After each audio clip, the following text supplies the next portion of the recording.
sila po sa floor. So, doon po kayo mag-mix muna ng simento.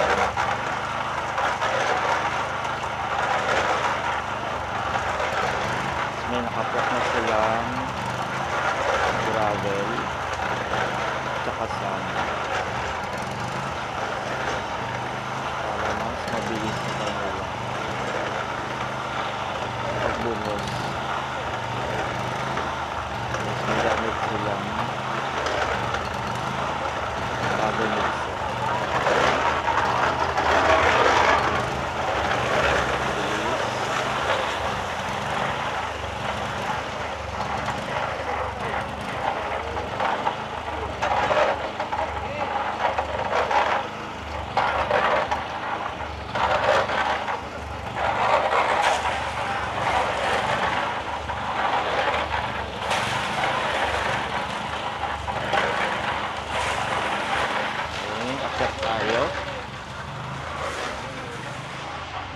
Malaman natin kung saan nila nilalagay yung semento.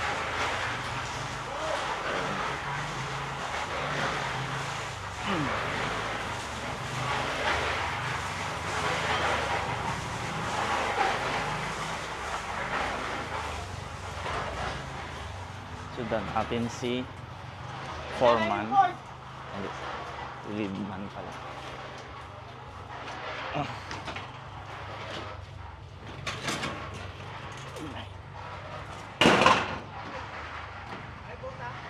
Si Saturday. Ayan.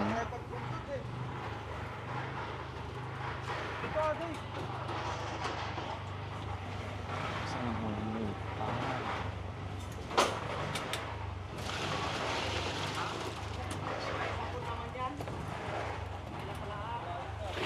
unang lubuhusan nila is mga beans muna o biga.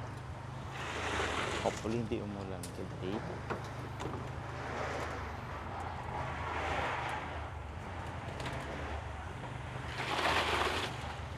Yun, matibay yung mga biniling balde. Basag agad. Sagad sir eh. Sagad sir.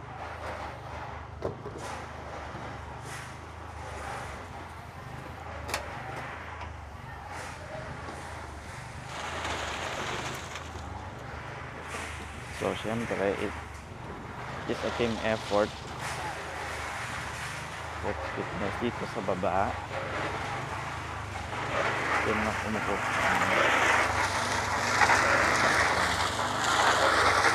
Yun.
Witness natin kung paano yung ratio and proportion ng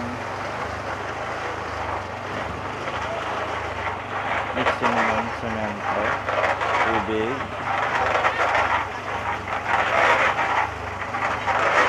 Okay.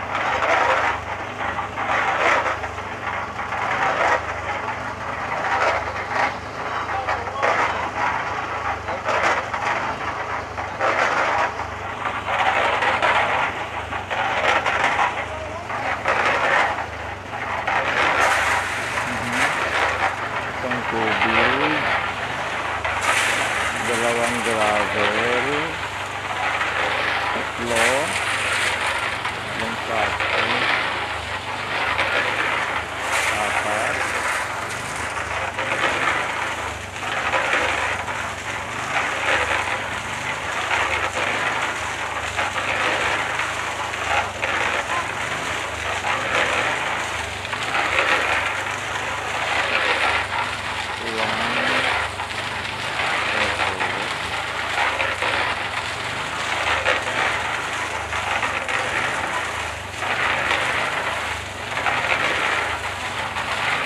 semento. Ang bag ng semento.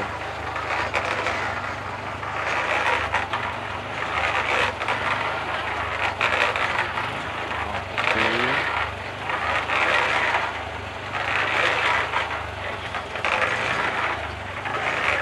Buhangin.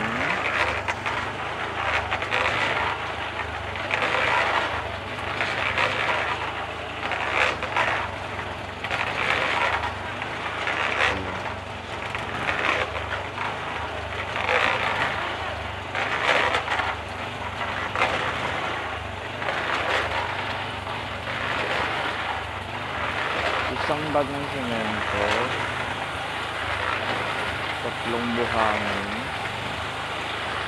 apat na gravel, tapos yung water niya ay 3 o 4.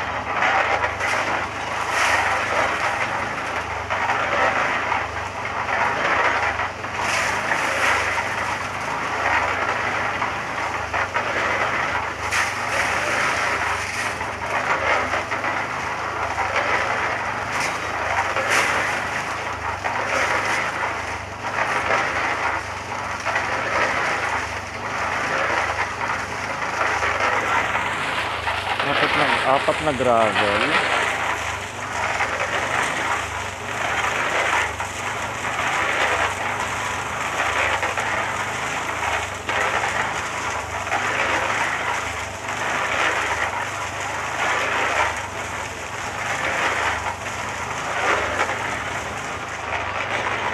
yung bag ng semento.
Abot.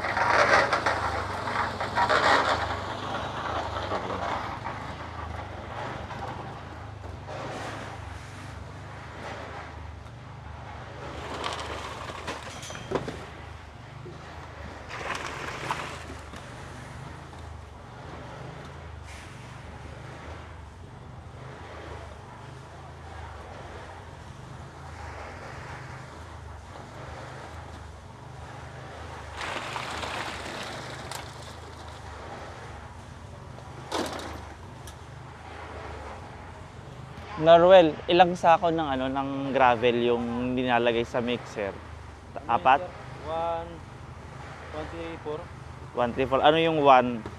Yung 1, yung ano, semento. Simento. Tapos yung 3 yung ano, buhangin. 4 ang gravel. Salamat. 134 lang pala guys.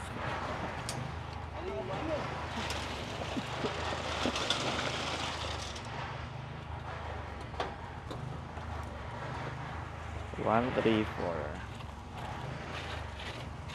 Isang bag ng semento, 3 bag ng sako ng buhangin, then 4 na sako ng gravel.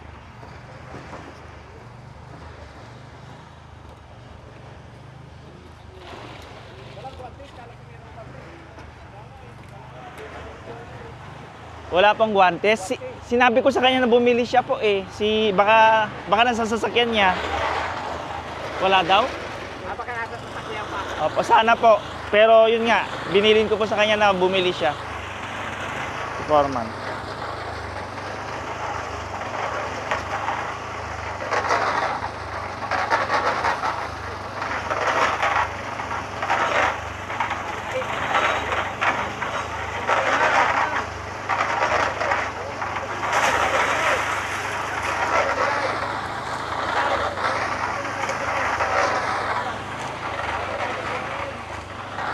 Ang unang binubuhusan nila ngayon ay biga. Pero dito sa farthest part muna. Sa pinakadulo ng second floor na biga. Konti na lang.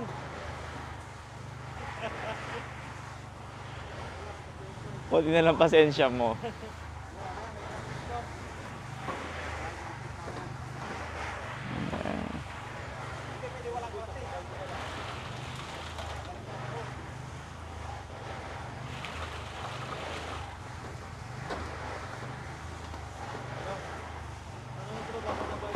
Ang balde yung ginagamit nila dito sa malayuan. Of course, kasi wala. Ano tawag din yung mixer na malaki. Remix pa. Building. Pwede rin dito. Ito lang ito yung ginagamit na. Yung bagong mixer.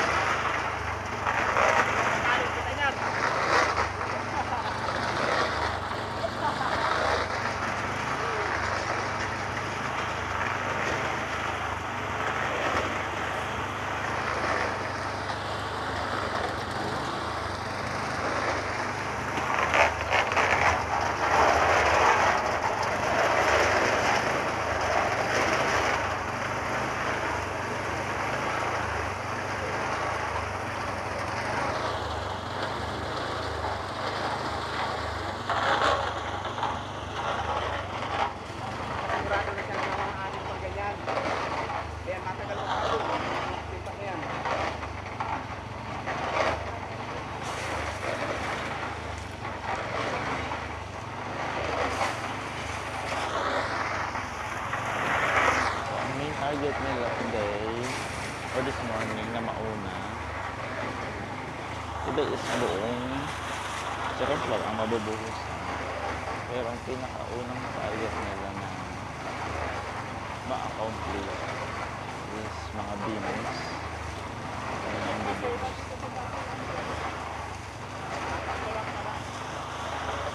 It is actually ganun naman talaga ang case dahil yun yung pinakamababang part ng bubuhusan nila. So sa beams sila mag-iisa.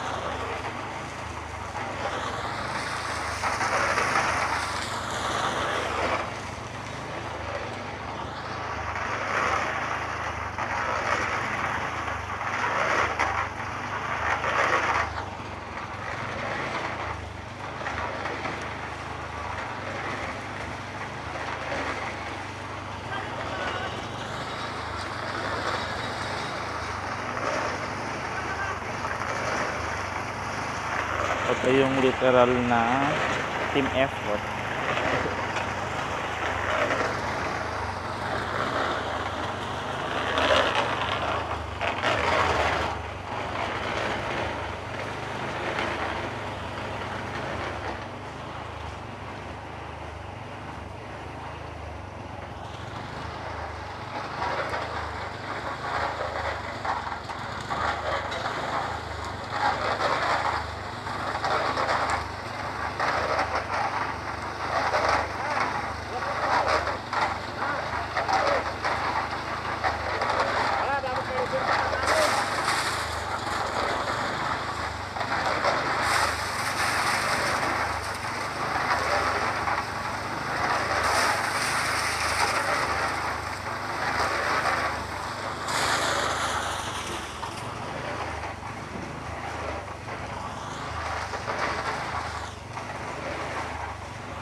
Good morning, Foreman. Nagano lang isa lang, bis lang. Anong gagawin nila ngayon? Of course, nagbubuhos na sila. Tapos mauna ang anong mga beams. Oo. Tsaka, bakit maunang beams? Patras sa dito. Atras, tapos banda doon sa malayo, farthest part. Oo. Mm-mm. Oo. So bakit maunang beam? Kasi yun yung pinakamalalim. Oo.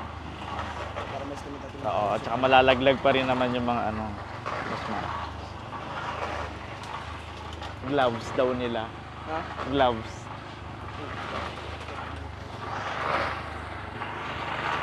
Sabi nila, nasa sasakyan lang daw. Oo. Bili ako. Wala kasi yung ano, kahapon yung ano, itim. Wala. Meron lang talaga.